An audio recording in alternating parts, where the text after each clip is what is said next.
சபை மக்கள் அனைவரும் ஆண்டவராகிய இயேசு கிறிஸ்துவின் திருப்பெயரை நான் வாழ்த்துகின்றேன். இந்த ஆன்லைன் மூலியமாக உங்களை நான் சந்திப்பதிலே மிகவும் மகிழ்ச்சி அடைகிறேன். இந்த வழிபாட்டை நீங்கள் உற்சாகத்தோடு நீங்கள் கலந்து கொள்ளும்படி உங்களை அன்புடன் அழைக்கின்றேன்.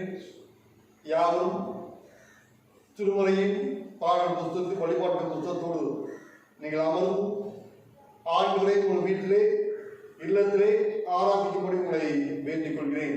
தலைகளை தாழ்த்தி கண்களை மூடி நாம் ஆண்டவரை நோக்கி ஜெபம் செய்வோம். என் அதிகமாக நேசிக்கிற அன்பின் ஆண்டவரை, இந்த லாக்டவுன் பீரியட்ல நாங்கள் வீட்டிலிருந்து உம்மை வழிபடுவதற்கு, உம்மை ஆராதிப்பதற்கு, உம்மை துதிப்பதற்கு, உம்மை போற்றுவதற்கு எங்களுக்கு ஒரு வாய்ப்பை தந்திருக்கின்றீர். அதுக்காக நன்றி செலுத்துகிறோம் சாமி. அந்த வழிபாடு முழுவதும் உங்களுடைய தூய பிரசனம் எங்களை தாங்கட்டும் சாமி. நீர் எங்களை ஆளுகை செய்கிறார். தூய ஆவியானவரை எங்களோடு இடைப்பட வேண்டுமா, எங்களை பலப்படுத்த வேண்டுமா எங்களை மண்டபம் சாமி. நாங்கள் உண்மை துதிக்க போற்ற, உண்மை மகிமைப்படுத்தவும், உங்களுடைய இறை வார்த்தையை நாங்கள் கேட்கவும், இறை வார்த்தையை கேட்டு அதன்படி வாழவும் எங்களுக்கு உதவி செய்ய வேண்டுமா சொல்கிறோம் சாமி. எங்களோடு பேசி உங்களுடைய பிரசனத்தால் எங்களை ஆளுகை செய்கிறார், வழிநடத்துகிறார். உங்களை மேசு கூட கேட்கிற நல்ல கடவுளே, ஆமென். வழிபாட்டுக்கு ஆரம்பமாகவும் கடவுளை போற்று வண்ணமாகவும் யாவரும் எழுந்து பாமலை 9வது பாமலையை நாம் பாடலாம்.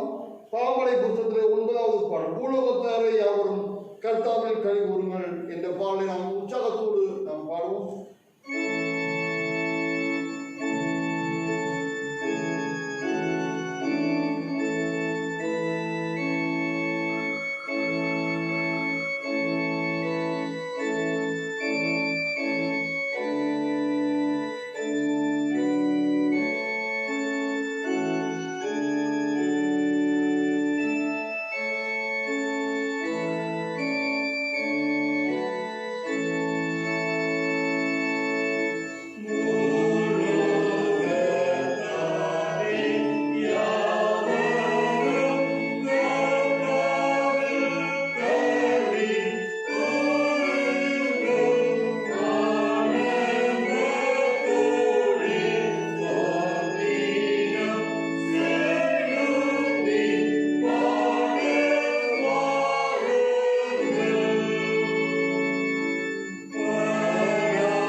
காலை மாலை ஆராதனை முறையில் நாம் 2ஆம் ஆராதனை முறையை நாம் பின்பற்றுவோம். நாம் கடவுளை தொழுவோம். கடவுள் ஆவியா இருக்கிறார். அவரை தொழுது கொள்கிறவர்கள் ஆவியோடும் உண்மையோடும் அவரை தொழுது கொள்ள வேண்டும். நம்முடைய பிதாவாகிய கடவுளாலும் கர்த்தராகிய இயேசு கிறிஸ்துவினாலும் உங்களுக்கு கிருபையும் சமாதானம் உண்டாவதாக. இது கர்த்தர் உண்டு பண்ணால் இதை களி கூர்ந்து மகிழ கடவோம். பெந்தெகோஸ்தே என்னும் தூய ஆவியின் திருநாள் நமக்கு அருளப்பட்ட பரிசுத்த ஆவியினால் கடவுளின் அன்பு நமது இருதயங்களில் ஊற்றப்பட்டிருக்கிறது. பக்கம் 4. ஆண்டவரே உதடுகளை திறந்தருளும். பிதாவுக்கும் குமாரனுக்கும் பரிசுத்த ஆவிக்கும் மகிமை உண்டாவதாக.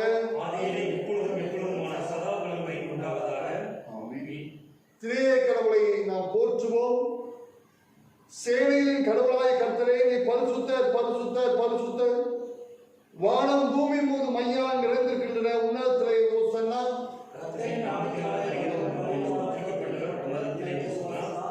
கடவுளே நீ பரிசுத்தர். சர்வ வல்லவரே நீ பரிசுத்தர். சாவாமை உடையவரே நீ பரிசுத்தர். ஆண்டவரே எங்களுக்காக சிலுவையில் அறைந்த எங்கள் மீட்பரே எங்கள் மேல் கிருபையாயிரும்.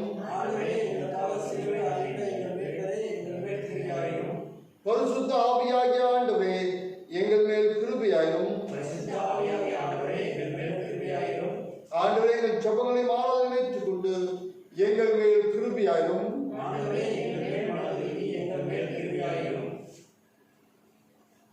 பக்கம் 6. நம் பாவங்களை அறிக்கை செய்வோம். நமக்கு பாவமில்லை என்போமானால் நம்மை நாமே வஞ்சிக்கலாகும். நமக்கு உண்மை இல்லை. நமது பாவங்களை அறிக்கையிட்டால் பாவங்களை நமக்கு மன்னித்து எவ்வித அநீதியும் நீங்க நம்மை சுத்திகரிப்பதற்கு அவன் நம்பத்தக்க ஒரு நீதியும் உள்ளவன். நான் எழுந்த என் தகப்படத்திற்கு போய் தகப்பனே படத்துக்கு விரோதமாகும் இது பார்வையும் பாவம் செய்து இனி உம்முடைய மகன் என்று சொல்லப்படுவதற்கு நான் பார்த்த நல்ல உம்முடைய கூலிக்காரர்கள் ஒருவராக என்னை வைத்துக் கொள்ளும் என்பேன். நமது பலவீனங்களுக்காக பரிதபிக்க முடியாத பிரதர் ஆசீர்வதிக்கிறார்கள். எல்லா விதத்திலும் நம்மை போல சோதிக்கப்பட்டோம். பாவம் இல்லாத பிரதர் ஆசீர்வாதம் நமக்கு இருக்கிறார். நாம் முழங்கால் படித்து மௌனமாக நம்மை நாமே சோதனை செய்வோம். நாம் நம்மை சோதித்து பார்க்கக்கூடிய நேரம் இது.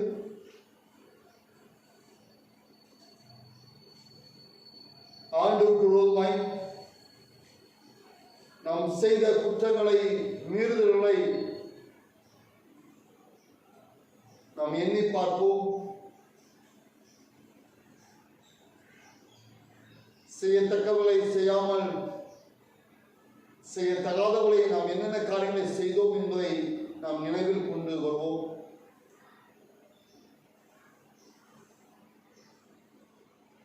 ஆண்டவரே நீ மன்னியும், ஆண்டவரே உம் ரத்தத்தால் என்னை கழுவும் என்று ஆண்டவரத்தை நாம் கேட்போமா?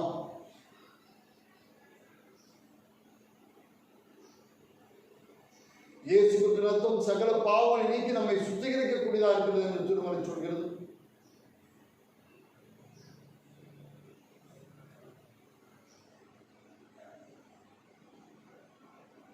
நம் பாவங்கள் ரத்தாம்பர சிவப்பா இருந்தாலும் அதை உறைந்த பணியை போல ஆண்டவர் ரத்தம் மாற்றக்கூடியதா இருக்கிறது.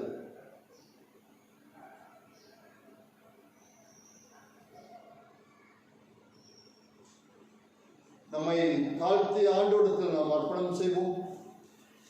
ஆண்டவர் நம்மை புதிய படைப்பாக அவர் மாற்ற வல்லமை உள்ளவராக இருக்கின்றார்.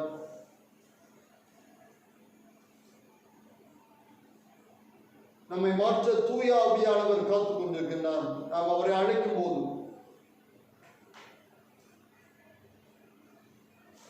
புதியவர்களாக புதிய குணம் படைத்தவர்களாக நம்மை மாற்ற வல்லமை உள்ளவராக இருக்கின்றார்.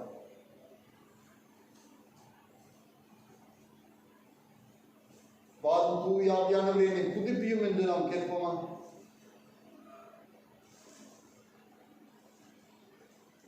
சர்வ வல்லமுள்ள கடவுளுக்கு நாம் நமது பாவங்களை தாழ்வோடு அறிக்கிடுவோம். பின்வரும் பாவரிக்கை ஜெபங்களிலே இரண்டாவது பாவரிக்கை ஜெபத்தை நாம் உணர்ந்து உள்ளத்தின் ஆழத்திலிருந்து நாம் ஏறெடுப்போம். எங்கள் தந்தையாம் கடவுளை நினைவினாலும் பாவத்தினாலும் செய்கிறோம். விரோதமாக பாவம் முழு மனதோடு நாங்கள் நேசிக்கிறோம். எடுத்து நாங்கள் அன்பு கொடுக்கிறோம். எல்லாஇடத்தில் நாங்கள் அன்பு கொடுக்கிறோம். எங்கள் மேல் இருக்கமாக என் பாவ அழுக்கை நீக்கி எங்களை சுத்திகரிக்கும். எங்கள் குற்றங்களை விட்டுவிட எங்களை உதவியும் ஆண்டவர் இயேசு கிறிஸ்துவின் மூலமாய் வேண்டிக் கொள்கிறோம். பிதாவே, ஆமென். சர்வ வல்லமையும் மிகுந்திருக்கும் உள்ள ஆண்டவர்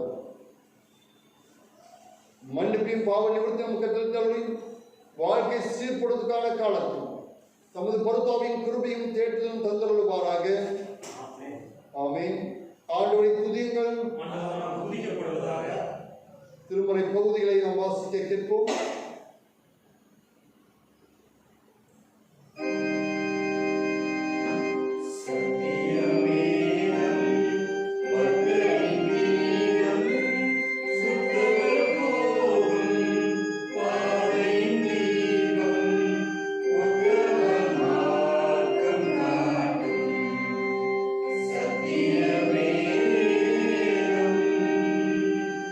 எத்தனை துன்பம்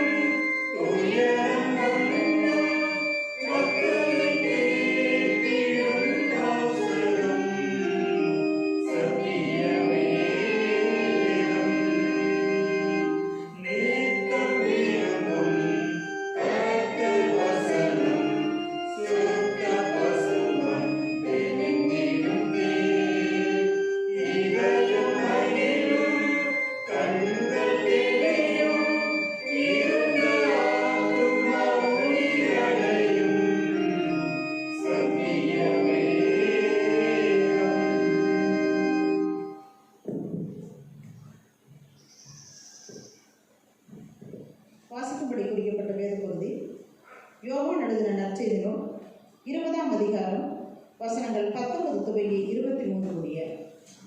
யோவான் எழுதின நற்செய்தி நூல் 20ஆம் அதிகாரம் வசனங்கள் 19 முதல். வாரத்தின் முதல் நாளாகிய அன்றைய தினம் சாயங்கால வேளையிலே சீசர்கள் கூடியிருந்த இடத்தில் யூதர்களுக்கு பயந்ததினால் கதவுகள் பூட்டி இருக்கையில் இயேசு வந்து நடுவே நின்று, உங்களுக்கு சமாதானம் என்றார். அவர் இப்படி சொல்லி தம்முடைய கைகளையும் விழாவையும் அவர்களுக்கு காண்பித்தார். சீஷர்கள் கர்த்தரை கண்டு சந்தோஷப்பட்டார்கள்.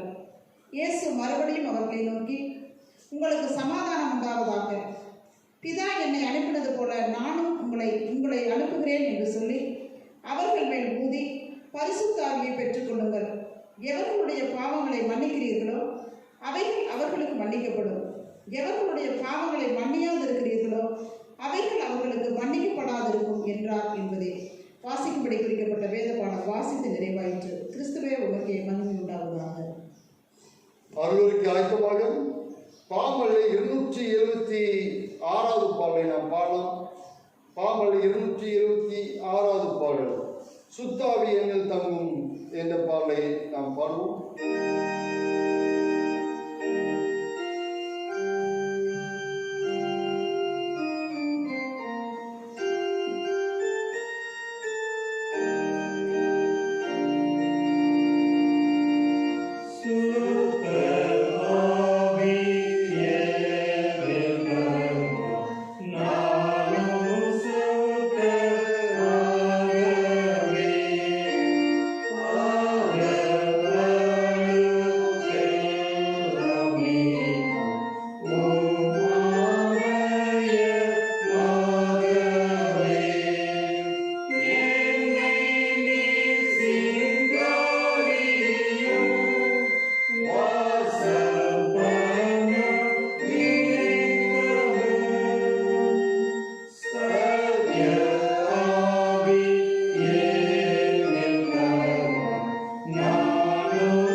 சபை மக்கள் அனைவரும் ஆண்டவராகிய இயேசு கிறிஸ்துவின் திருக்கரங்களை நான் வாழ்த்துகின்றேன்.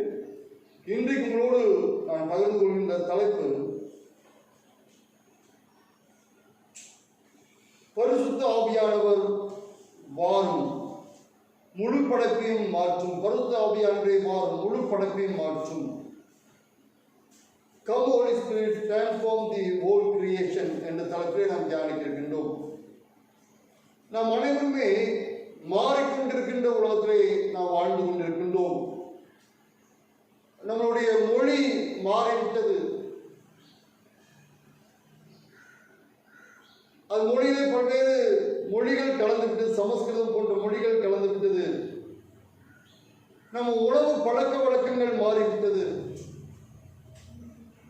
ராகி, கேழ்வரகு போன்ற உணவை சாப்பிட்டிருந்த நாம் இப்ப அரிசி, துரித உணவுகளை சாப்பிடுகின்ற நிலைக்கு நாம் மாறிவிட்டோம். நம்முடைய குடும்ப உறவுகள் மாறிவிட்டது. கூட்டு குடும்பமாய் வாழ்ந்து கொண்டிருந்த நாம் தனி குடும்பமாய் வாழ்ந்து கொண்டிருக்கிறோம்.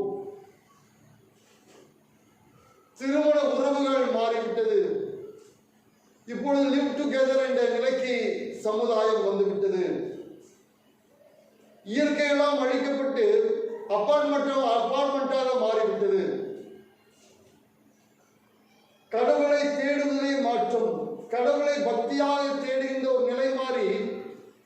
செயலுக்காக கடவுளை தேடுகின்ற ஒரு நிலை வந்துவிட்டது.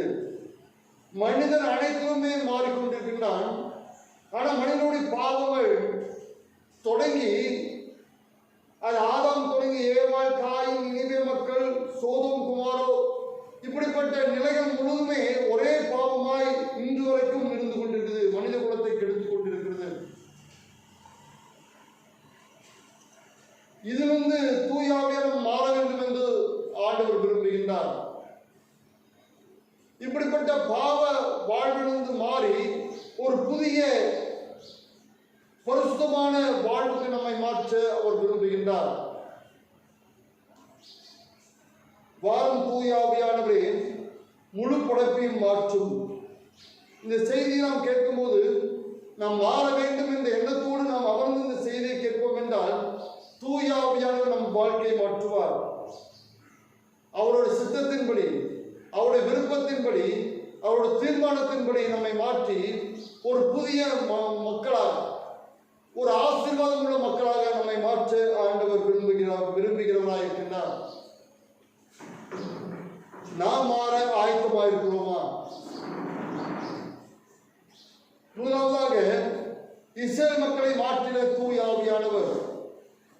எசேக்கியேலின் புத்தகம், தீர்க்கதரிசன புத்தகம் 36வது அதிகாரத்தை நீங்கள் திருப்பிக் கொள்ளுங்கள்.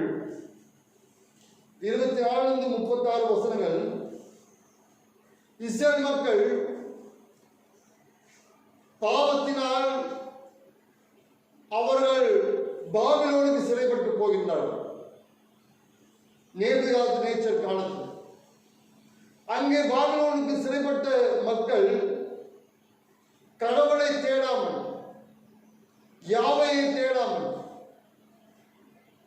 அவளை எகிப்திலிருந்து வழிநடத்தி காத்து பராமரித்த அந்த கடவுளை தேடாமல் அவர்களோ அங்கிருக்கிற பாபிலோன் கடவுளை அவள் வழிபட ஆரம்பித்து விட்டார்கள். மக்கள் கடவுளை மறந்து விட்டார்கள். மறந்து பாபிலோன தெய்வங்களாகிய மார்துக் அல்லது பால் என்ற தெய்வங்களை வழிபட ஆரம்பித்து விட்டார்கள். இது ஒரு தலைகீழான ஒரு மாற்றம்.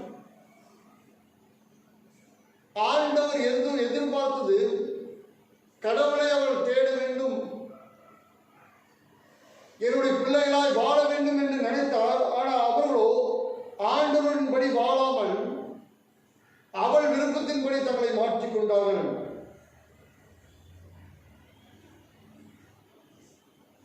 இருபத்தி 4ஆம் வசனத்திலே, நான் உங்களை புறமக்களிடத்திலிருந்து அழைத்து உங்களுடைய சகல தேசத்திலிருந்தும் சேர்த்து உங்கள் சுய தேசத்துக்கு உங்களை கொண்டு வருவேன். ஆண்டவர் சிதறுண்ட மக்களை மீண்டுமாக ஒன்றாய் சேர்க்க அவர் முயற்சிக்கின்றார், கூட்டி சேர்க்கின்றார். ஆண்டவர்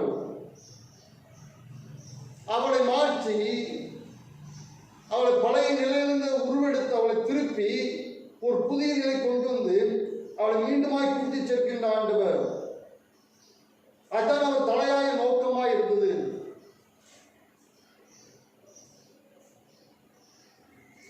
இந்த மாற்றத்துக்கான முதல் படியை 25ஆம் வசனத்தில் சொல்கின்றார். இந்த மாற்றத்துக்கான முதல் படி அவளின் தவறான நம்பிக்கையை நீக்குகின்றார். எதன் மீதெல்லாம் நம்பிக்கை வைத்திருக்கிறார்களோ அந்த நம்பிக்கை முதலாவது மாற்றுகின்றார்.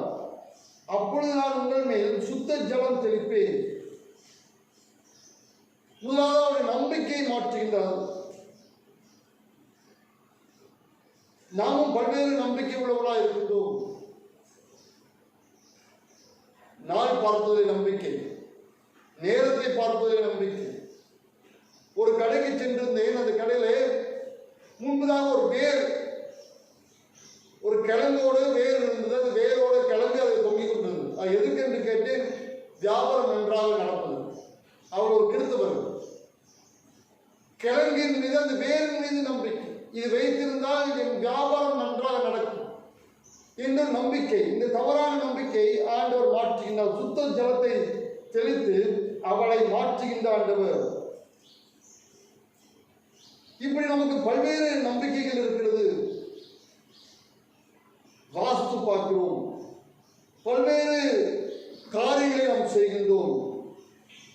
இங்க தீட்டு என்பது உடல் சார்ந்தது அல்ல, மனம் சார்ந்தது. சுத்த ஜலம் நம் மீது தெளிக்கப்பட்டு நம்மை தூய்மையாக்கும் ஆண்டவர்,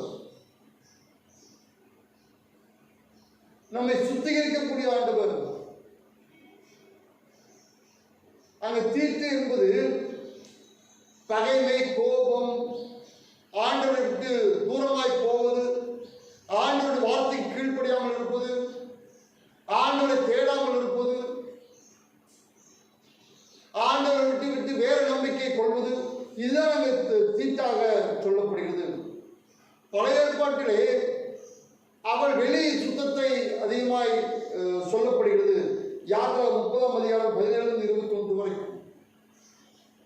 ஆனால் ஆண்டவர் அதை சொல்வதில்லை. 1 கொரிந்தியர் 6:11 உங்கள் சிலர் இப்படிப்பட்டவர்களாய் இருந்தீர்கள், ஆயினும் கர்த்தராகிய இயேசுவின் நாமத்தினாலும் நமது கடவுளுடைய ஆவினாலும் கழுவப்பட்டீர்கள், பரிசுத்தமாக்கப்பட்டீர்கள், நீதிமானாக்கப்பட்டீர்கள். இது வெளிய சுத்தம் இல்ல, உள் சுத்தத்தை ஆண்டவர் சொல்கின்றார். ஜலம் தெளிப்பேன், நான் உங்களுடைய எல்லா சுத்தங்களையும், உங்களுடைய எல்லா நகரமான விக்கிரகங்களையும் நீக்கி உங்களை சுத்தமாக்குவேன். நீங்கள் சுத்தமாகும். சுத்தப்படுத்துகின்ற கடவுள், நம்மை மாற்றுகின்ற கடவுள், நம்மை தூய்மைப்படுத்துகின்ற தூய ஆவியானவர். அவரது கருத்தில் நாம் அர்ப்பணிக்கும் போது நம்மை சுத்தப்படுத்துகிறவராக இருக்கின்றார். இரண்டாவது மாற்றம், உங்களுக்குள் நவமான இதயத்தை கொடுத்து உங்கள் உள்ளத்திலே புதிதான ஆவியை கட்டளை. நவமான இருதயம், புதிய இருதயத்தை நான் தருவேன் என்று சொல்லி. பழைய இருதயம் கடவுளை தேடாத ஒரு இதயம், கடவுளுக்கு விரோதமான காரியங்களை சிந்திக்கின்ற, கடவுளை தேடாதபடிக்கு, அவளை மற்ற தெய்வங்களை தேடக்கூடிய ஒரு இருதயம் இருந்தது. ஆனால் அதை மாற்றி புதிய இருதயத்தை ஆண்டவர் தருவதாக சொல்கின்றார். கல்லான இருதயத்தை எடுத்து போட்டு சதையான இருதயம் ஆண்டவர் தூய ஆவியான தர வல்லமை உள்ளவராக இருக்கின்றார்.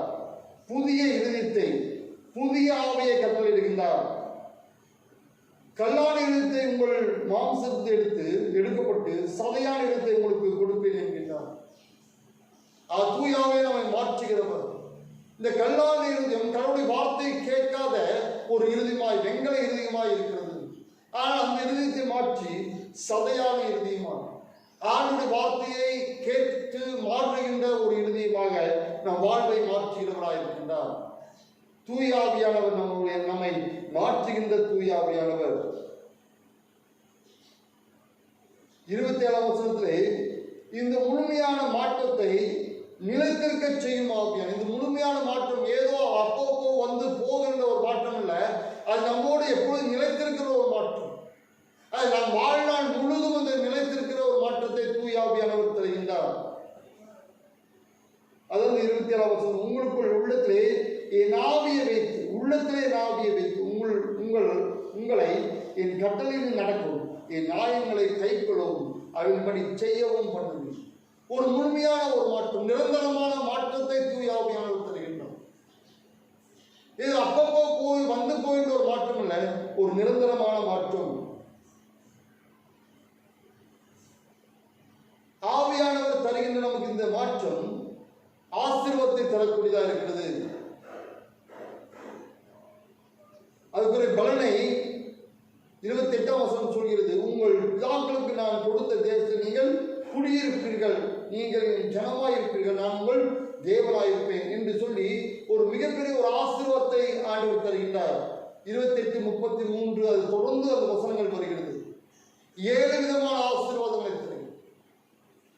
ஆண்டவரோடு நாம் வாழும்போது, மாற்றப்பட்ட இருதயத்தோடு நாம் வாழும்போது நம்மை ஆண்டவர் ஆசீர்வதிக்கின்றார். நம் வாழ்வை ஆசீர்வதிக்கின்றார்.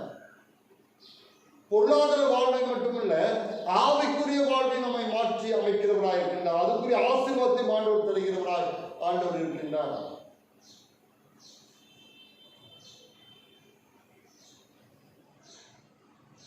அது மட்டுமல்ல, இஸ்ரேல் மக்கள் தங்கள் பழைய வாழ்வையும் இப்பொழுது இருக்கிற வாழ்வையும் ஆண்டவர் செய்த நன்மைகள் நினைக்க வேண்டும் என்று சொல்கின்றார். 31ஆம் வசனத்திலே அப்பொழுது நீங்கள் உங்கள் பொல்லாத மார்க்கங்களையும் உங்கள் தகாத கிரிகளும் நினைத்து உங்கள் அக்கிரமங்களின் நிமித்தம் உங்கள் அருவருப்புகளின் நிமித்தம் உங்களையே ஆலோசிப்பீர்கள், வெறுப்பீர்கள். அதெல்லாம் நினைத்து பாருங்கள், நீங்கள் எப்படி இருந்தீர்கள்? என்னை தேடாததுக்கு முன்பதாக எப்படி இருந்தீர்கள்? உங்கள் பழைய வாழ்க்கையை நினைத்து பாருங்கள். நான் செய்த நன்மையும் நினைத்து பாருங்கள். நினைத்து பார்த்து நீங்கள் வெட்கப்படுங்கள் என்று சொல்கின்றார். அவர் மிகப்பெரிய ஒரு மாற்றத்தை அடைகின்றார்கள். அந்த மாற்றத்தை கண்டு மற்ற மக்கள் சாட்சியாக சொல்கின்றார்கள். 35வது வசனத்தை, பாலடைந்து கிடந்த இத்தேசம் ஏதேன் தோட்டத்தை போலாயிற்று என்றும் அவாந்தரமும் பாலும் இழந்ததுமாய் இருந்த பட்டணங்கள் அரணிப்பானவையும் குடியேற்றப்பட்டவர்களுமாய் இருந்தது என்றும் சொல்லுவார்கள். ஒரு மாற்றம் என்பது மற்றவர்கள் பார்த்து மெச்சிக்கொள்கின்ற ஒரு மாற்றம், மற்றவர்கள் சாட்சியாக சொல்கின்ற மாற்றம். நம் வாழ்வு மாறும்போது, நம் குணங்கள் மாறும்போது, நம் பண்புகள் மாறும்போது நம்மை பார்க்கின்ற மக்கள் இவன் கிறிஸ்தவன் என்று சொல்வார்கள். அப்படிப்பட்ட கிறிஸ்தவ வாழ்க்கை வாழ தூயாவே உங்களுக்கும் எனக்கு துணை செய்யக்கூடியவராக இருக்கின்றார். இஸ்ரேல் மக்களை மாற்றின தூயாவியானவர் அந்த மாற்றத்தை நிலைக்க செய்கிறவராக இருக்கின்றார். இரண்டாவதாக யோவான் எழுதிய நற்செய்தி நூல் 20வது அதிகாரத்திலே அங்கே சீடர்களை மாற்றின தூயாவியானவர், சீடர்களை மாற்றின தூயாவியானவரை குறித்து நாம் பார்க்கிறோம். யோவான் நற்செய்தி நூல் 20ஆம் அதிகாரத்திலே 19 to 23 அடங்கிய வசனங்களே சீடர்களை மாற்றின தூயாவியானவர், இஸ்ரேல் மக்களை மாற்றின தூயாவியானவர், இப்பொழுது சீடர்களை மாற்றின தூயாவியானவர். வாரத்தின் முதல் நாளைய அன்றைய தினத்திலே சாயங்காலமான வேளையிலே சீடர்கள் கூடியிருந்த இடத்திலே யூதர்களுக்கு பயந்தனால் கதவுகள் பூட்டப்பட்டிருக்கையில் இயேசு வந்து நடுவே நின்று உங்களுக்கு சமாதானம் என்றார்.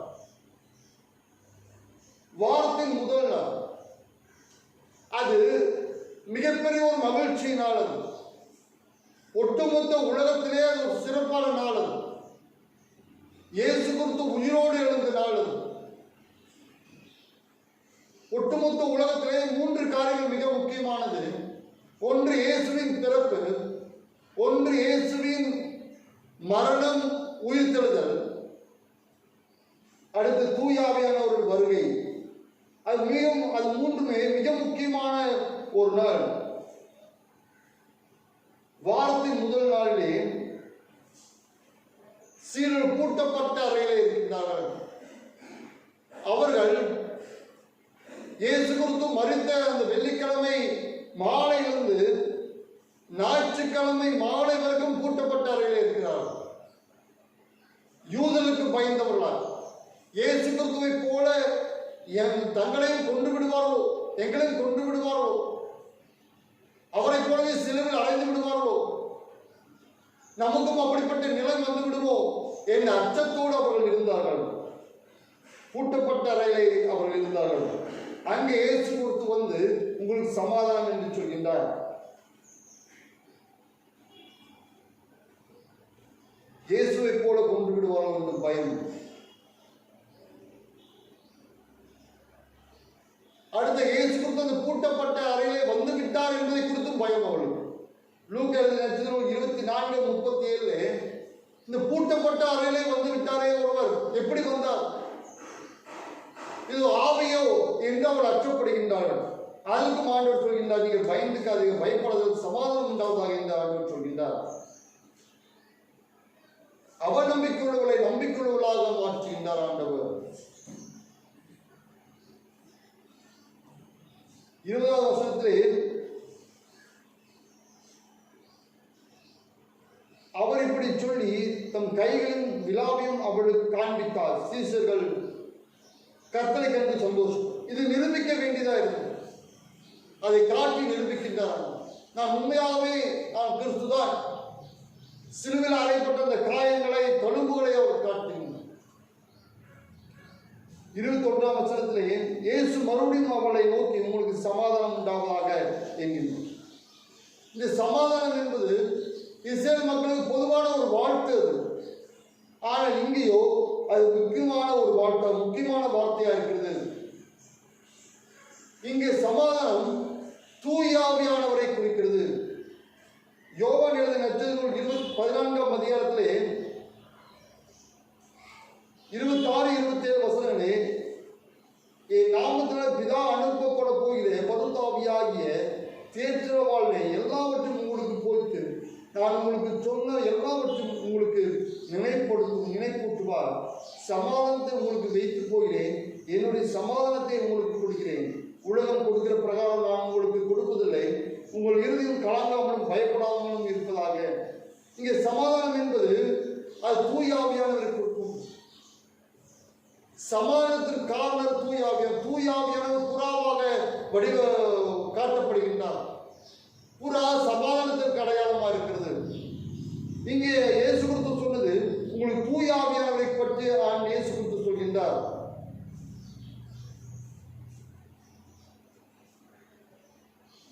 இயேசு மறுபடியும் அவளை நோக்கி உங்களுக்கு சமாதானம் உண்டாவதாக என்று சொல்வார். பிதா என்னை அனுப்பினது போல நான் உங்களை அனுப்புகிறேன் என்றார். அவளுக்கு தூயாவியானவரை வழங்கி அனுப்புகின்றார். ஒரு பணிக்காக இந்த அனுப்புதல் என்பது எபிரேயத்திலே பாஷர், கிரேக்கத்திலே அப்போஸ்தலோ என்ற வார்த்தை பயன்படுத்தப்படுகிறது. அனுப்புதல் என்பது அனுப்புவருடைய நோக்கம், செயல்முறை, ஆட்கள் போன்ற பல்வேறு உண்மைகளை அது உள்ளடக்கியதா இருக்கு. வெறும் அனுப்புதல் மட்டுமில்லை, அனுப்பக்கூடிய நோக்கம், செயல்முறை, ஆட்கள் போன்ற பல்வேறு உண்மைகளை அது உள்ளடக்கி இருக்கிறது. இயேசு கிறிஸ்து பிதாவை இயேசு கிறிஸ்து அனுப்பினார். இயேசு கிறிஸ்து சீடர்களை அனுப்பினார். இப்பொழுது நம்மை ஆண்டவர் அனுப்பியிருக்கின்றார். அவருடைய நற்செய்தி அறிவிப்பதற்காக, இயேசு கிறிஸ்துவை மற்றவர்களுக்கு காண்பிப்பதற்காக, இயேசு செய்த காரியங்களை சொல்ல, இயேசு சொன்ன போதனைகளை மற்றவர்களுக்கு சொல்ல, இயேசுவை போல வாழ்ந்து காமிக்க உங்களையும் என்னையும் ஆண்டவர் அனுப்பியிருக்கின்றார். அவரை நாம் மற்றவர்களுக்கு காண்பிக்கிறோமா? இயேசு இன்றும் உலகிலே வாழ்ந்து கொண்டிருக்கிறார் என்பதை மற்றவர்களுக்கு நாம் காண்பிக்கின்ற கிறிஸ்துவர்களாய் நாம் வாழ்ந்து கொண்டிருக்கிறோமா?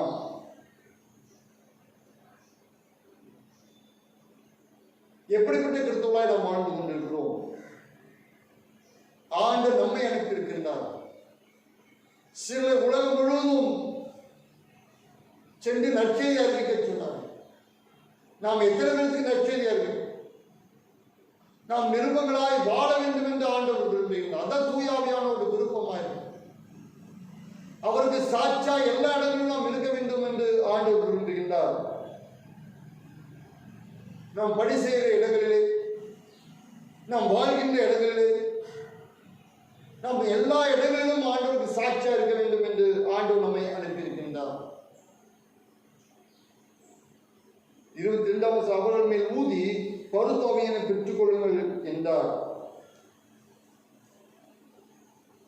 பரிசுத்தாவியானவரை அவர்களுக்கு தருகின்றார். அவள் தொடர்ந்து இயேசுவில் நிலைத்திருப்பதற்காக, இயேசுவில் வாழ்வதற்காக பரிசுத்தாவியானவரை ஆண்டவர் தருகின்றார். சீடர்கள் தூயாவியானவர் பெறுவதற்கு முன்னுள்ள வாழ்க்கையை நாம் திருமறையில பார்த்தோம்னால், மத்தேயு 18ஆம் அதிகாரத்திலே 1வது வசனத்திலே, மத்தேயு 18:1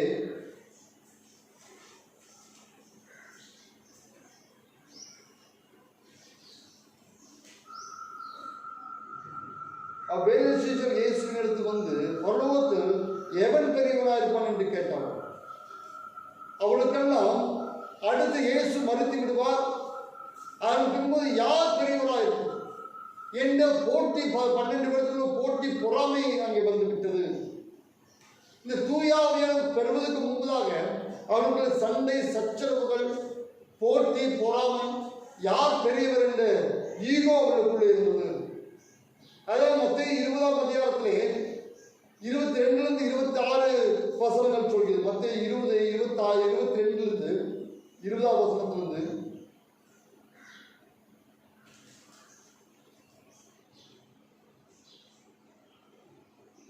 அப்பொழுது செபதேவின் குமாரனாகிய தாய் தன் குமாரனோடு கூட வந்து அவரிடத்தில் வந்து அவரை பணிந்து கொள்ளும் இடத்தில் ஒரு விண்ணப்பம் பண்ண வேண்டும் என்றார். அவர் அவரை நோக்கி உமக்கு என்ன வேண்டும் என்று கேட்டால் அதற்கு அவள் உங்களுடைய ராஜ்யத்திலே என் குமாரனாகி இவ்விரண்டு பேர்கள், ஒருவன் உமது வலது பாரத்திலும் ஒருவன் உமது இடது பாரத்திலும் உட்கார்ந்திருக்கும்படி அருள் செய்ய வேண்டும் என்று. அங்கே சீட்டு வாங்குவதற்காக தன் தாயை ரெக்கமெண்டேஷன் அழைத்து வருகின்றான். அவளுக்குள்ளே போட்டி இருக்கும்.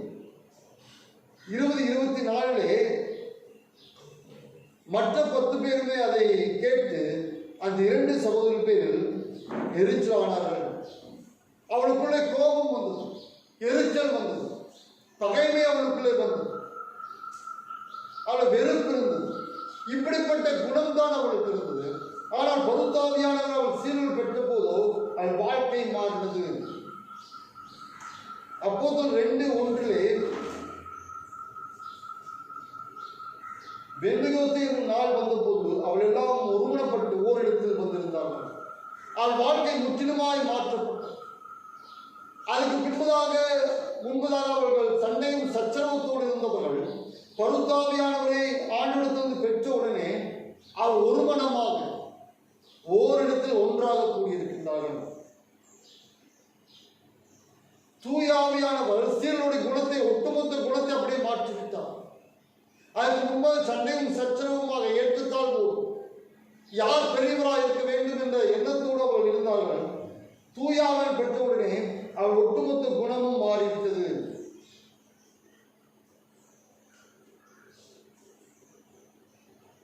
நம் குணம் எப்படிப்பட்டதா இருக்கிறது?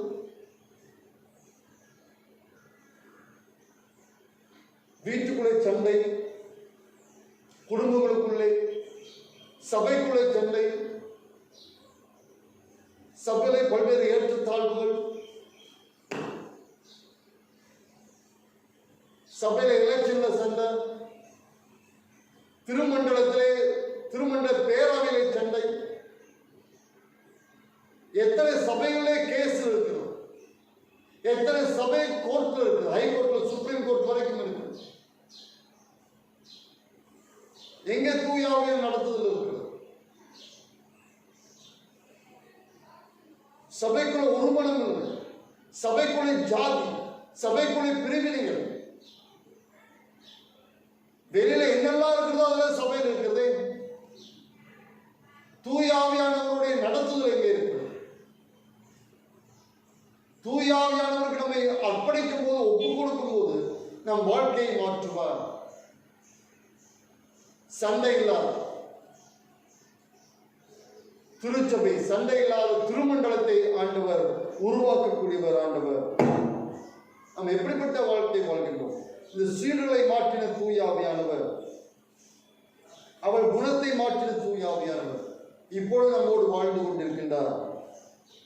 அவர் நாம் பெற்றுக்கொள்ளும் போது, அவருக்கு நம்மை முழுதுமாய் அர்ப்பணம் செய்யும் போது நம் குணத்தையும் அவர் மாற்ற வல்லமையுள்ளவராய் இருக்கின்றார். மூன்றாவதாக, சீடர்களை மாற்றியதில் நிலைத்திருக்க செய்கிற தூயாவியானவர். சீடர்களை மாற்றினது மட்டுமல்ல, அதை நிலைத்திருக்க செய்கிறவராய் ஆண்டவர் இருக்கின்றார், தூயாவியானவர் இருக்கின்றார். அப்போஸ்தலர் 2:1-13 அடங்கிய திருமறை பகுதியை நாம் திருப்பிக் கொள்வோம். சீடர்களை மாற்றினதில் நிலைத்திருக்க செய்கின்ற தூயாவியானவர். இயேசு கிறிஸ்து உயிர்த்தெழுந்த பின்பு 50வது நாளில் பெந்தெகோஸ்தே என்ற நாள் வந்தது. கிரேக்க மொழியில் பெந்தெகோஸ்தே என்பது 50வது நாள். பழைய ஏற்பாட்டில் பஸ்கா பண்டிகை அடுத்த ஞாயிற்றுக்கிழமைக்கு பின் வருகின்ற 50வது நாள் பெந்தெகோஸ்தே என்னும் நாள் வந்தபோது அவர்களெல்லாம் ஒருமனப்பட்டு ஓரிடத்தில் வந்திருந்தார்கள். அத்தனை சண்டைகள், பிரச்சனைகள் இருந்த அந்த சீடர்களுக்குள்ளே ஒரு மனம் வந்தது. அவர்கள் எல்லாருமே ஒரே இடத்தில் வந்து கூடியிருக்கின்றார்கள். அவள் அந்த பகைகளை மறந்து, விரோதங்களை மறந்து, யார் பெரியவன் யார் சிறியவன் என்ற ஈகோலாம் மறந்தவர்களாய் ஒன்றாக அவர்கள் இருக்கின்றார்கள். ஒரு மனத்தை ஏற்படுத்துகின்ற தூயாவியானவர் இரண்டாம் வசனம், அப்பொழுது பலத்த காற்று அடிக்கிற முழக்கம் போல வானத்திலும் சரிதா ஒரு முழக்கம் உண்டாகி அவர்கள் உட்கார்ந்திருந்த வீடு முழுவதும் நிரப்பிற்று. அல்லாமல் மத்தியமயமான நாவுகள் போல பிரிந்திருக்கும் நாவுகள் அவர்களிடத்தில் காணப்பட்டு அவர்கள் ஒவ்வொரு மேலும் வந்து அமர்ந்தது. இது தூயாவின் பிரசனத்தை குறிக்கிறது. தூயாவின் பிரசனத்தை அங்கே அது குறிக்கிறதா இருக்கிறது.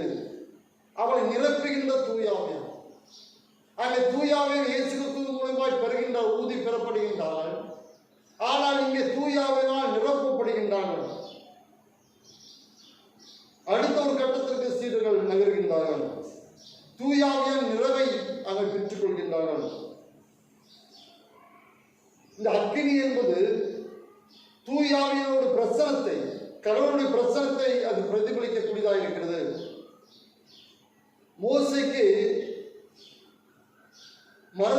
எரிகின்ற மரத்தின் மூலியமாய் ஆண்டவர் பிரசனத்தை அவர் உணர்ந்து கொண்டார். அடுத்ததாக இஸ்ரேல் மக்கள் எகிப்தின் அடிமைத்தனத்திலிருந்து வெளியே வரும்போது அவர் இஸ்ரேல் மக்கள் அதை உணர்ந்து கொள்கின்றார்கள். அக்னி மேக ஸ்தம்பம் அவளை வழிநடத்துகிறது. அதன் மூலமா ஆண்டவருடைய பிரசனம் இருப்பதை அவள் உணர்ந்து கொள்கின்றார்கள்.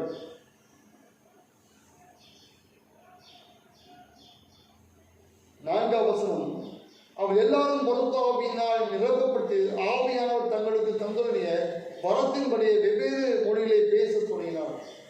ஆண் பரிசுத்த ஆவியானவரால் நிரப்பப்பட்டு அவளுக்கு ஆண்டவர் தந்த பல்வேறு மொழிகளிலே அவர் பேசுகின்றார்.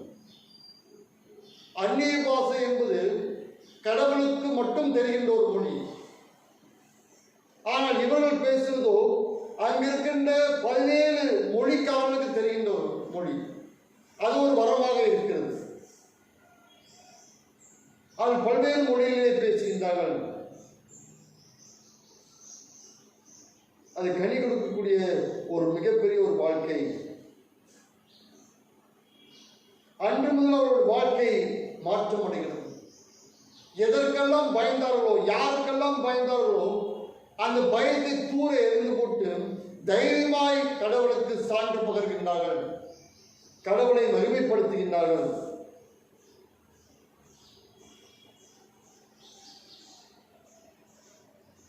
அன்று முதல் அவர்கள் தைரியத்தோடு பேசுகின்றார்கள். பேதுரு முதல் முறையாக அவர் தைரியமாக பேசுகின்றார். 14ஆம் வசனத்திலே, அப்பொழுது பேதுரு 11 நின்று அவளை நோக்கி உரத்த சத்தமாய் அவள் பேசி, பூட்டப்பட்ட அறையிலே அவர்கள் இருந்தார்கள், பயந்த நிலையிலே இப்பொழுது உரத்த சத்தமாய் அவளோடு பேசுகின்றார். 32ஆம் வசனத்திலே, இந்த இயேசுவை தேவன் எழுப்பினார், இதற்கு நாங்கள் எல்லாரும் சாட்சிகளாக இருக்கிறோம் என்று சொன்னார். இயேசுவை பிடித்த போது எல்லாரும் ஓடி போனார். அவர் உயிரோடு எழுந்திருப்பதையும் கூட நம்பாமல் போனார்கள் சிலர். ஆனால் இப்பொழுதோ இதற்கு நாங்கள் சாட்சி என்று சொல்கின்றோம். எதற்கு பயந்தார்களோ அதற்காக தைரியமாய் அவர் நிற்கின்றார்கள். 36ஆம் வசனத்திலே, ஆகையால் நீங்கள் சிலுவையில் அறைந்த இயேசுவை தேவன் அவருடைய கிறிஸ்துவுக்குள் நின்று இஸ்ரவேல் குடும்பத்தார் யாவரும் நிச்சயமாய் அறிய கடவுள் என்றார். ஒரு மிகப்பெரிய ஒரு மாற்றம் அவளுக்குள்ளே வந்தது. அதன் மூலியமா 3000 பேர் ரட்சிக்கப்படுகின்றனர். முதல் அருளுரை மூலியமா 44-46 விசுவாசிகள் எல்லாரும் ஒருமித்து சகலத்தின் பொதுவாய் அனுப்பித்தார். ஒரு மிகப்பெரிய மாற்றம். யார் பெரியவர் என்று அவர்களுக்குள்ள போட்டி இருந்தது. அதெல்லாம் மாறி ஒருமித்து சகலத்தின் பொதுவாய் அனுப்பித்தார். ஒரு மாற்றப்பட்ட ஒரு வாழ்க்கை, ஒரு புதிய சமுதாயத்தை உருவாக்குகின்றார். இப்பொழுது சமுதாயம் நான், என் மனைவி, என் குடும்பம் என்ன குறுகிய வட்டத்துக்குள் இருக்கிற சமுதாயம். ஆனால் அவர் ஒரு புதிய சமுதாயத்தை உருவாக்கின்றார்கள். அது அனைவருக்கும் பொதுவாக வைத்து அனுபவிக்கின்ற ஒரு சமுதாயம். எனக்கு இது வேண்டும் என்பதில்லை, அனைவருக்கும் அனைத்தும் கிடைக்கின்ற நிலை. அனைவரும் மற்றவர்கள் மீது அக்கறை உள்ள ஒரு சமுதாயத்தை உருவாக்கின்றார்கள். அவர்கள் ஒருமித்து அனுபவிக்கின்றார்கள். ஒரு புதிய ஒரு வாழ்க்கை முறையை இந்த உலகத்துக்கு அவர்கள் காண்பிக்கின்றார்கள். அப்போது 4ஆம் அதிகாரம் 1-8 வசனங்களே 5000 பேர் அங்கே ரட்சிக்கப்படுகிறார். மறுபடியும் அடுத்த அருளுரையிலே 5000 பேர் ரட்சிக்கப்படுகின்றார்கள். மிகப்பெரிய ஒரு மாற்றத்தை அங்கே நாம் பார்க்கலாம். 13ஆம் வசனம், பேதுரும் யோவானும் பேசிய தைரியத்தை அவர்கள் கண்டு அவர்கள் படிப்பறிவில்லாதவர்கள் என்றும் பேதில் உள்ளவர்கள் என்றும் அறிந்தபடினால் ஆச்சரியப்பட்டு அவள் இயேசுடைய கூட இருந்தவள் என்று அறிந்து கொண்டான். அவள் இயேசுவோடு இருந்தவள் ஏன்னா படிப்பறிந்தவர்கள் பேதமையானவர்கள் இவ்வளவு தைரியமாக பேசுகின்றார்களே என்று ஆச்சரியப்படும் அளவுக்கு மிகப்பெரிய ஒரு மாற்றம் அங்கே இருக்கிறது. ஆண்டவர் வல்லமையாக அவர் பயன்படுத்திய உச்சக்கட்ட மாற்றத்தை அவர்கள் அனுபவிக்கின்றார்கள். 4ஆம் அதிகாரம் 31 அவள் ஜெபம் பண்ணின போது அவள் கூடியிருந்திடம் அசைந்தது. அவள் எல்லாரும் பரிசுத்தாவினால் நிரப்பப்பட்டு தேவ வசனத்தை தைரியமாக சொன்னார்கள். விசுவாசிகள் திரளான கூட்டத்தார் ஒரே இறுதியும் ஒரே மனமும் உள்ளவர்களாய் இருந்தார்கள். ஒருவனாயும் தனக்குள்ளதாய் ஒன்றையும் தனக்கென்று வைக்கவில்லை. சகலம் அவளுக்கு பொதுவாயிருந்தது. தைரியத்தை ஆண்டவர் பயந்த நிலையிலே கூட்டப்பட்ட இருந்தவள் தைரியத்தோடு அவள் பிரசங்கிக்கிறார்கள். ஒரு மாற்றப்பட்ட ஒரு வாழ்க்கை தூயாவியான நாம் பெற்றுக்கொள்ளும் தூயாவியான நிறைவை நாம் பெற்றுக்கொள்ளும் போது நம் வாழ்க்கை மாற்றம் அடைகிறது, நம் குணங்கள் மாற்றம் அடைகிறது. நம் குடும்பத்துக்குள்ளே சண்டை இல்லாமல் சச்சரவுகள் இல்லாமல் அமைதியான ஒரு வாழ்க்கை வாழ தூயாவை நமக்கு உதவி செய்கின்றார். அப்படியே சண்டை வந்தாலும் ஒருத்தரோடு மன்னிப்பு கேட்டு மனமாற தூயாவை நமக்கு உதவி செய்வார். நம்மோடு பேசுகின்ற தூயாவை, நம்மை மாற்றுகின்ற தூயாவை, நம் குணத்தை மாற்றுகிறோம். அதே போல சபையிலும் மாற்றத்தை ஏற்படுத்துகிறவர். அந்த புதிய சபையை போல அப்போது இருந்த புதிய சபை போல நம் சபையை அவர் மாற்ற வல்லமையுள்ளவராக இருக்கின்றார். ஒருவர் மேல் அக்கறை உள்ளவர்களால், ஒருவரை மதிக்கிறவர்களால், ஒருவரை நேசிக்கிறவர்களால், ஒருவருக்கால் ஒருவர் கரிசனை உள்ளவர்களாக மாற்றம் உள்ள சபையை மாற்ற வல்லமையுள்ளவர். நம்மை நம் சபையின் தூயாவின் கையெழுக்கும் போது நாம் ஒட்டுமொத்த சபையை மாற்றுகிறவர். இந்த ஒட்டுமொத்த சபை மாறும்போது நம் திருமண்டலம் மாறும். ஒரு சண்டை இல்லாத திருமண்டலமாக, கோர்ட் கேஸ் இல்லாத திருமண்டலமாக, சபையிலே கலவரம் இல்லாத சண்டை இல்லாத ஒரு சபையாக ஆண்டு நம் சபைகளை திருமண்டலத்தை மாற்ற வல்லமையுள்ளவராக இருக்கின்றார். வாரம் தூய ஆவியானவரை என்னை மாற்றும் என்று நாம் அழைக்கின்றோம். நம் வாழ்க்கை முழுவதும் அவர் மாற்றி தூய்மை உள்ளதாக அர்த்தமுள்ள ஒரு வாழ்க்கையை வாழ ஆண்டு நமக்கு துணை செய்யக்கூடியவராக இருக்கின்றார். இப்படிப்பட்ட தூய ஆவியானவரை நிறைவே நாம் பெற ஆண்டவர் உங்களையும் என்னையும் ஆண்டவர் பலப்படுத்தி வழிநடத்துவாராக. ஆமென். தலையை தாழ்த்தி கண்களை மூடி ஜெபம் செய்வோம். நீங்கள் அதிகமாக நேசிக்கிறீர்கள் அன்பின் ஆண்டவரே, மாற்றுகின்ற தூய ஆவியானவர் இஸ்ரேல் மக்களை மாற்றி நீசும். யார் பெரியவர் என்ற எண்ணத்தோடு இருந்த சீடர்களுடைய குணத்தை மாற்றினவர், அந்த மாற்றத்தை நிலைத்திருக்க செய்தவர். எங்களை நீர் மாற்றுவீராக. எங்களுக்குள்ள இருக்கிற தீமையை முழுதுமாய் மாற்றும் வாரும் தூயாவியான எங்களுக்குள்ள மாற்றத்தை தாரும் தூயாவியான அழைக்கின்றோம். இது மூலமாக எங்களுடைய தனிப்பட்ட வாழ்க்கை மாற்றம் அடையும். எங்கள் குடும்பங்களிலே சமாதானம், சந்தோஷம், சமாதானம் நிலவ கிருபை தருகிறார். எங்கள் சபையிலே சமாதானம் நிலவ கிருபைத்தான். சபையிலே ஒற்றுமை நிலவ கிருபைத்தான். சபையில் இருக்கிற பல்வேறு வேறுபாடுகள் அனைத்தும் கலைந்தெறிகிறார், பிடிங்கி எறிகிறார். ஒரு இந்த சபை ஒரு முன்மாதிரி உள்ள சபையா இந்த சபை இருந்ததை அருள் தர வேண்டுமா? நீர் வரும்போது மணவாளனாகிய நீர் வரும்போது ஆயத்தம் உள்ள மணவாட்டியாக இந்த சபை விளங்கிட தூய்மைப்படுத்துகிறார். எங்க ஒட்டுமொத்த திருமண்டலத்தை மாற்றுகிறார். பல்வேறு வழக்குகள், பல்வேறு பிரச்சனைகள், பல்வேறு போராட்டங்கள் நிறைந்திருப்பதை அறிவித்தோம். அனைத்து திருமண்டங்களை மாற்றுகிறார். ஒட்டுமொத்த உலக திருச்சபைகளை மாற்றுகிறார். உயிர்ப்பிப்பீராக உங்களுடைய எழுப்புதலுக்கு இந்த சபை ஆயத்தமாக கொண்டு தருகிறார்கள்.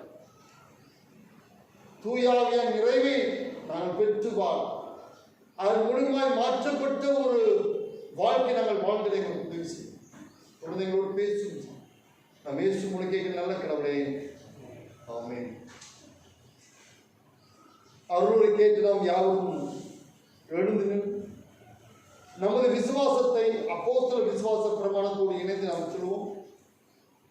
பக்கம் 15வது பக்கம். வானத்தையும் பூமியும் படைத்து சர்வ வல்லமையுள்ள பிதாவை நம்முடைய விசுவாசத்தை அவருடைய ஒரே குமாரனை நம்முடைய இயேசுவை விசுவாசத்தை அவர் பொறுத்து அவர்களாலே உற்பத்தி பிறந்தார். குண்டு பிலாத்தின் காலத்தில் பாடுபட்டு சிறுகாலம் மறுத்தடகப்பட்டு பாதாளத்தை 3ஆம் நாள் மருத்துவ எழுந்தெல்லாம் குழந்தைக்கு சர்வ வல்லமையுள்ள பிதாவை கடவுளை வலது புறத்தில் இருக்கிறார். அவ்விடத்து உள்ளோரை மருத்துவ நாயகத்துக்கு வருவார். பொறுத்தாவை விசுவாசத்தை பொதுவாக பரிசோதனை பருத்துவான ஐக்கியம் காவல் செயல் நித்திய ஜீவனுக்கு விசுவாசத்தை. ஆமென்.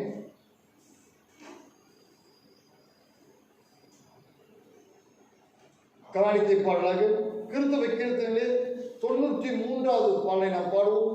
நீங்கள் வீட்டில் இருந்தபடி உங்கள் காணிக்கைகளை நீங்கள் எடுத்து வைக்கும்படி உங்கள் அன்புடன் கேட்டுக்கொள்கின்றேன். 99வது பாடல்.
செய்வோம்.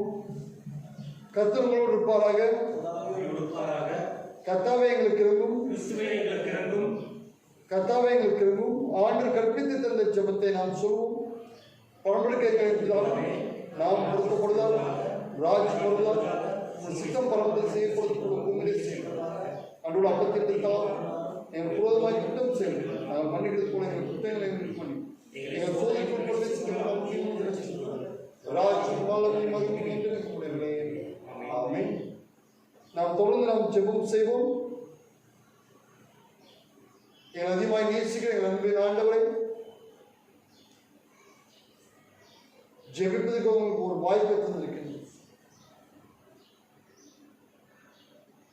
அன்றே இந்த கொரோனா நோயினால்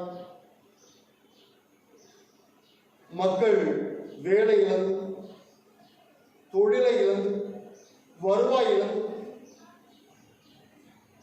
வேதனையோடு, கஷ்டத்தோடு, துக்கத்தோடு இருப்பதை அறிந்தோம். இன்னும் அது குறைந்த பாடல்கள் பரவி கொண்டிருப்பதை அறிவே. ஒவ்வொரு நாளும் உயிர் சேதங்கள் ஏற்பட்டுக் கொண்டே இருக்கிறது. ஆண்டவரே,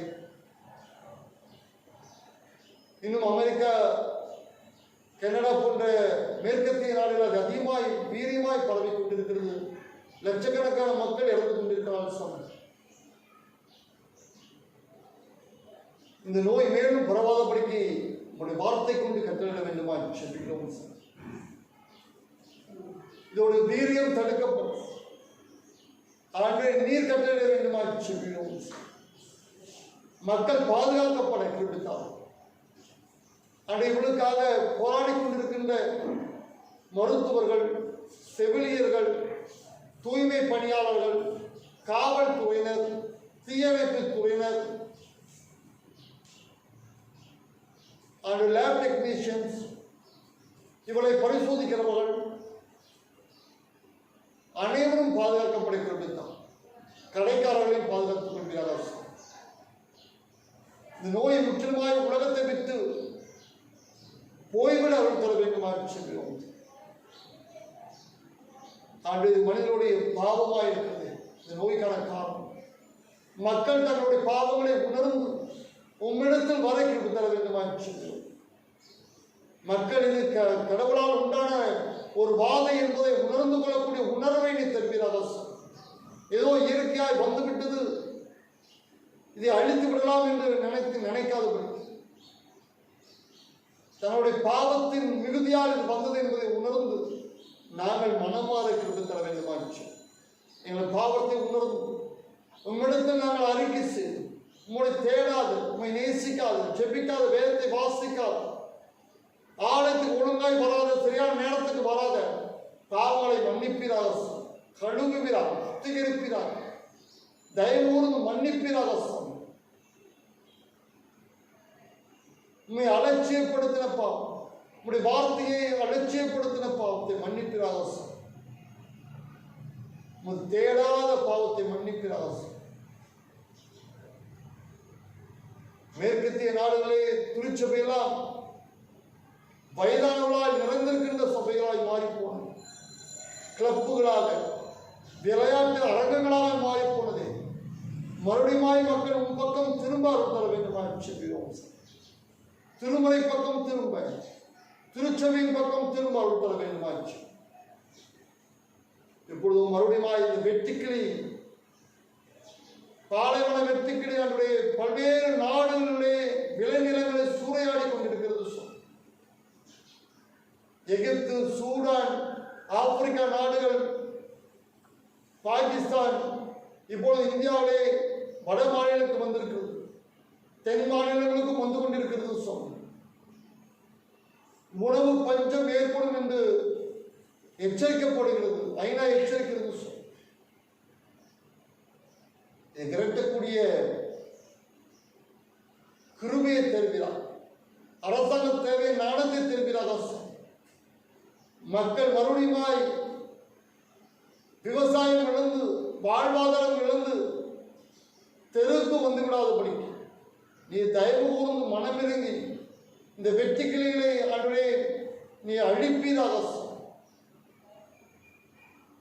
இஸ்ரேலுக்கு வந்த, எகிப்துக்கு வந்த எந்த வாதையும் உனக்கு வராது என்று சொல்லுகிறேன்.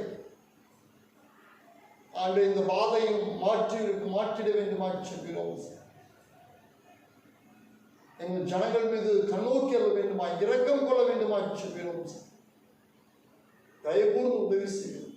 எங்கள் விவசாயிகள் வாழ்வாதாரங்கள் பாதுகாக்கப்பட கிருபித்தான். எங்களுடைய மக்களுடைய வாழ்வாதாரங்கள் பாதுகாக்கப்பட கிருபித்தான். நீ பொறுப்படுத்து. எங்கள் சபை மக்கள் ஒவ்வொருவரும் திருப்பாத்திரம் ஆசீர்வதிப்பீராக, நன்மையால் நிரப்புவீராக.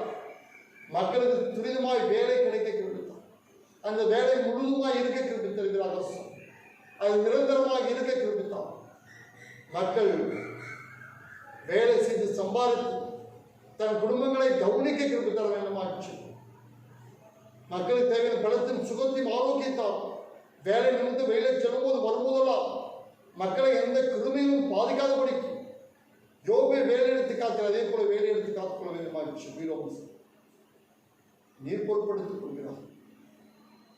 இந்த எக்ஸாமினேஷனுக்கு தயாராக இருக்கிற பிள்ளைகள் நன்றாக படிக்க கிருபித்தோம். தெய்வீக நாணத்தை தருகிறார், புத்தியை தருகிறார். 11th MSc எக்ஸாமினேஷன் இருக்கிறது சொன்னோம். அதுக்கும் பிள்ளைகள் ஆயத்தமாகி கொண்டிருப்பது அறிவி. பிள்ளைகள் நன்றாக படிக்க கிருபித்தார வேண்டுமாச்சு. ஆசீர்வதிக்கிறார். என் வழிபாட்டு ஸ்தலங்கள் திறக்கப்பட கிருபித்தார். திருச்சபை திறக்கப்பட உம்மை நாங்கள் ஆராதிக்க கிருபித்தார். முழு மனதோடு முழு பலத்தோடு ஆண்டவரே முழு சிந்தையோடு நாங்கள் உண்மை ஆராதிக்க கிருபித்தார் வேண்டுமாறு செய்கிறோம். மாதக்கணக்காய் திருச்சபை கூட்டப்பட்ட நிலை, உங்களுடைய திருப்பந்திலே நாங்கள் பங்கு பெற முடியாத நிலையிலே நாங்கள் இருக்கிறோமே. இந்த நிலையை மாற்றுகிறார். இனியாவது மக்கள் பயத்தோடு பக்தியோடு உண்மை ஆராதிக்க கிருபை தர வேண்டுமாச்சு. நேரம் தவறாதபடிக்கு திருச்சபைக்கு மறைக்கிறது. உண்மை ஒத்துமத்தோடு உண்மை ஆராதிக்க கிருபை தர வேண்டுமாச்சு. மக்களை ஆசீர்வதிக்கிறார்கள். வழிநடத்து மேசு மொழி கேட்கிற நல்ல கடவுளே, ஆமென். இது தருணத்தில் ஒருமனப்பட்டு உண்மை நோக்கி எங்கள் பொதுவான விண்ணப்பங்களை செய்ய எங்கள் கிருபை அளித்து சர்வ வல்லமையுடைய கடவுளே, 2 பேராவது 3 பேராவது நாமத்தில் கூடி வரும்போது அவள் கேட்கிறவளை அருள் செய்வேன் என்று வாக்களிக்கிற கர்த்தாவே, முது அடியாராகி எங்களுக்கு வேண்டிய நன்மை உண்டாகும். எங்கள் விருப்பங்கள் வேண்டியது இப்பொழுது நிறைவேற்றி இம்மையை உடைய சத்தியத்தை அறிகிற அறிவு மறுமையை நித்திய ஜீவன் நாங்கள் பெற்றெடுத்துள்ளோம். ஆமென். ஆண்டவர் நம்மை ஆசீர்வதித்து நம்மை காக்க கடவுள். ஆண்டவர் தம்முடைய முகத்தை நம்ம மேல் பிரகாசிக்க பண்ணி நம்ம மேல் கிருபையா இருக்க கடவுள். ஆண்டவர் தம்முடைய முகத்தை நம்ம மேல் பிரசன்னமாக்கி இப்பொழுதும் எப்பொழுதும் நமக்கு சமாதானம் பெற்றெடுக்க கடவுள்.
வாரும் தூய ஆவியானவரே எம்மை மாற்றும் என்ற தலைப்பிலே உங்களுடைய வார்த்தையை கேட்கும். இஸ்ரேல் மக்களை மாற்றி சீர்களை மாற்றி மாற்றத்தை நிலைத்திருக்க செய்தீர் சுவாமி. தூய ஆவி எங்களை மாற்றுகிறார். மாற்றத்தில் நாங்கள் நிலைத்திருக்கிறோம். உங்களுடைய வருகைக்கு நாங்கள் ஆயத்தமாக இருக்கோம். உங்களுடைய வருகையின் போது நாங்கள் மட்டுமில்லை, குடும்பம் மட்டுமில்லை, சபையோடு எடுத்துக்கொள்ளப்பட அருள் தர வேண்டுமாக செபிக்கிறோம். மக்கள் ஒவ்வொருவரையும் ஆசீர்வதிக்கிறார். மேசு கேட்கிற நல்ல கடவுளே, ஆமென். என் ஆத்மாவை கர்த்தரை போற்றி, என் முழுமை பிரசாந்தை என் ஆத்மாவை கர்த்தரை கர்த்தரை சகல நன்மைகள் வருவாரே. ஆண்டு உங்களோடு இருப்பாராக. சமாதானத்தோடு சென்று வாருங்கள்.